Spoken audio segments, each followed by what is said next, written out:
Sumo Scheiderman was in an interview a couple years back when he was still on the sumo circuit in Japan before he got banned, talking about his back hair and how he learned the fine art of growing his body hair from Zen masters in Tibet, which is weird because Tibet Zen masters are normally completely shaved. Well, I mean, I think he might have been confused with the guys that make Chia pets. That's very possible. I'm realizing his back hair is thicker than his head hair. How do you even do that? That's impressive. Peter Oe getting some impressive offense against the bigger guys here, which is also impressive. He's definitely a size disadvantage, but he is making these big guys look like a little bit of crap. And just a heads up, Harper, yes, he still has them because he beat Blue in wow, early hit by Josh, and Sumo Scheiderman breaks it up. Unlike Boston, or was it Fuzzy? I don't remember. They're all the same. That was There's fun. like 15 Brandons. No, well, Boston isn't a Brandon. I keep saying that. Boston's first name is Dave. Oh, whatever. They're all the same to me. Okay, Gorilla Monsoon. Here's the point is at least Vane didn't have to win a match from bullshit from another player coming in. He wins his matches legit. And you see Josh Rogers breaking up the camel clutch there from Peter Oe. I don't know how much just punishment Peter's going to be able to take from these bigger guys. He's got to let these two take each other out and then capitalize on their mistakes. And he's just trying to outright attack them. I mean, it literally looks like, honestly right now, it looks like a scene from fucking Pacific Rim. You got two giant kaiju. Just let them fucking go while you sit under the ropes. Yeah, you know what? Hold on. Going back to your point earlier, Gorilla Monsoon, all the Brandons are the same. You know, one of the Brandons that was in the MMWF was blind in a cruiserweight, right? I mean, that happened. You know, out of context, I work with that guy. I know. And look at the dirty pin from Sumo Scheiderman. Are you kidding? Josh is right there.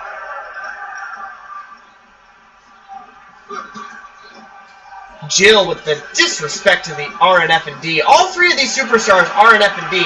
So, Jill, you've got to not be a huge fan of this match, huh? Hey, we got to ask a question to Jill. How many victories do you have against RNF&D?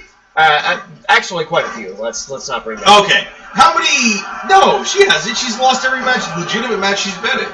Yeah, what match has she won? Yeah, you're right. She's only beat up people backstage when she comes up from behind. And she's like the worst gay rapist ever. That's an interesting choice of terms, but okay. As we get back to this match here, as you see, Sumo got a 2-for-1 on that sumo chop there. Yeah, he's getting a lot of mileage out of that, a lot of collaterals. Yeah. Oh, look at that! He gets another 2-for-1. Oh my gosh! He's literally doing the Three Stooges right now. And now Sumo's got the super. Josh rolls over for a pin. Sumo's adjusting his wedgie. I mean, isn't that all just wedgie? Peter Oe takes down Sumo Scheiderman. Sumo loses his signature because of it. Josh Rogers picks up Peter Oe from the elbow drop. Oe is dazed. He's up against the ropes. Sumo Scheiderman taking JR from behind. Behind JR again. And now Peter Oe is going to get double gutbustered. And down goes Peter. Dingleberry loincloth, yes. And into the turnbuckle. And falling face first into the turnbuckle goes Sumo Scheiderman. Big JR now has a major advantage. Sumo's got a little bit of time before he gets back over there. Sumo now applying a sumo push to JR. And JR with the punish on the clothesline. That push is not going to be enough. Oe is out. That could have been a win opportunity for JR. That was a mistake not going for the pin there. See if what's going to bite him in the ass. Peter sneaky with the defense.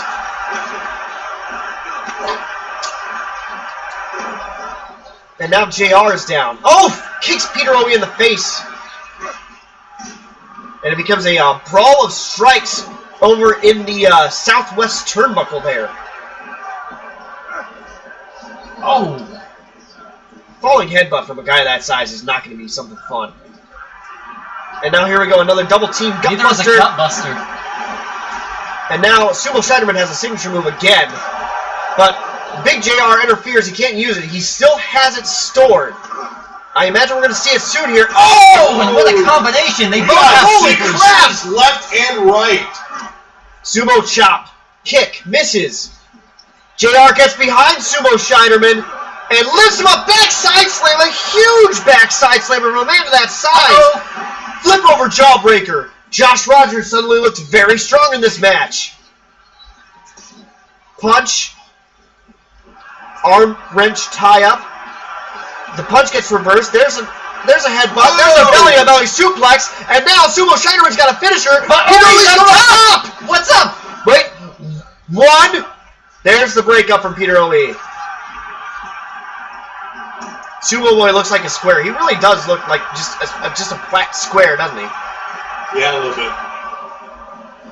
Josh Rogers puts Peter in the turnbuckle. This is not looking good as Josh has a finisher. I think he actually lost it on time. And Peter O'E is just backwards in the turnbuckle. Oh, and the illegal pin! Oh! 1, 2, 3! Josh Rogers was out! He was just out of his head. I think he was a little bit shaken up. Sumo with the illegal pin gets the W! Look at that look that he is giving him. It is a little bit of... Really? Bro, you serious? Sumo SpongeBob. Yeah, Sumo SpongeBob. I can't believe it. Josh was so shaken up by that attack from Sumo that he just fucking totally forgot where he was, and Sumo got the illegal pin and won! Sumo Scheiderman gets his first win in the MMWF. Good for the new guy. We need more new blood because the old blood's a little polluted and lazy. Oh, okay, Gorilla. Papa Shango, where's he going? I have no idea what you're referencing at this point. We got quite a few highlights. This is a decent match.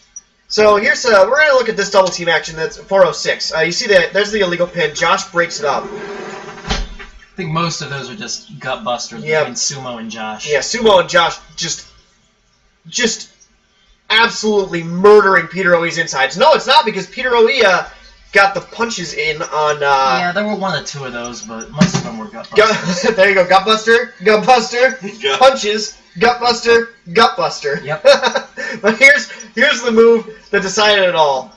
You see Peter O'E's in the turnbuckle. Josh Rogers got snapmared, and that was it. And that snapmare was enough to dizzy him enough to distract him from the count, the pin, and Sumo gets basically a free win. And a dirty free win at that. Yeah, winning with his feet on the ropes. The referee saw that. He was right there. He saw the feet on the ropes and still didn't call it. You've got to be kidding me with this crap. I think the ref might literally be blind. Partially. In both cases. Legally, at least. I mean, I don't think he has a driver's license. I think the problem is, like, maybe we just don't pay the refs enough, and they're so easy to pay off because of it. I think they've been hit... What is it, like communist Russia? They've been hit with ladder collaterals so much that, like, they're lucky if they can even see out of one of their eyes.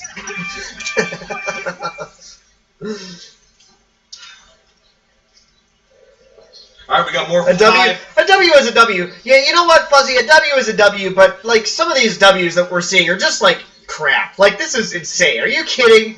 The freaking interference in some of these matches, and then we get the dirty pins. Not just the possum pins, the dirty pins like that. Mm-hmm.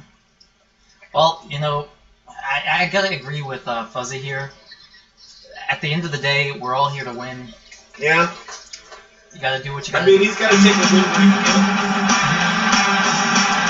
Well, here's a storyline that we haven't quite gotten some answers on yet. Cobble is not here. He is not in the building. He is at Hitman HQ, I think it is. He's training up. And here's the thing is, I mean, he'll be able to use a restroom by himself, so we'll see how he lasts on screen. You know. Will is all alone. He doesn't have his tag team partner and confidant Cobble here. Cobble is in an undisclosed location training with the Hitman because he's had so many problems getting success lately. Now I thought Will was called to action before. Well, clearly it is because he's here. You know what? If they need to call Will to action, the country is in trouble. Like I say, they're gonna take it. Now, we are supposed to learn, according to management, we were supposed to learn Cobble's replacement today. Now, whoever the Cobble's replacement is did not come to the ring with Will Whiteside. So clearly, if they're here, we don't know. Oh, this is a brother-on-brother match? Indeed it We is. got the Civil War going on? And it's two very different brothers. Both cruiserweights, both Whitesides, both very different in how they approach things. Yeah, one uses his head as a ballistic weapon and the other one doesn't. One's more curious about keeping his foot locked. Yeah, that's well, I mean, he's got the Whiteside headbutt though as a finisher. And I gotta say, the banging headbutt looks like a really great way to injure your opponent while they're coming in there. Yeah, you're right. You know, everybody wants to be Superman. I think the thing with David Whiteside is, though, that he puts so much product in his hair that he doesn't actually have to use his head. He can just use that shark fin to attack his opponents with. Former Cruiserweight Champion lost it at halftime for Destruction to Kudo Ryu. I think that he's on the road to getting back up there, but he lost his tournament match, so it's not real battle right now. The short plus is going to mess Nathan up. Okay, hold on. First off, because Fuzzy said, "Hey, be nice to that." No, let's call a spade here. Literally, let's call a spade here. Will is he's a few nuggets short of a happy meal. Man, I wouldn't even pay 35 cents for that shit. Nathan is already. I mean, ghetto girls are saying they won't even have sex for it. Nathan is already going hard on the offense, and as you can see, Nathan has put a lot more into the working out. Like, if Will stands up here, you can see Nathan's taller, he's more built, they're both still cruiserweights, but Nathan looks like he's more built for combat. This is all Nathan, all the time. And that's not really surprising to me at all.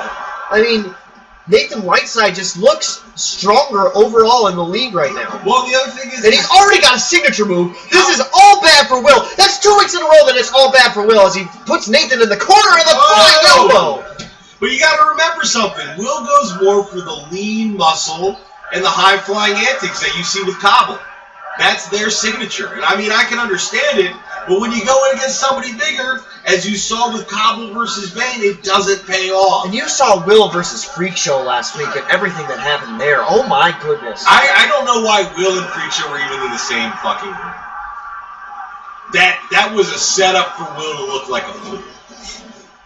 And it almost looked like he was about to, oh man, nice!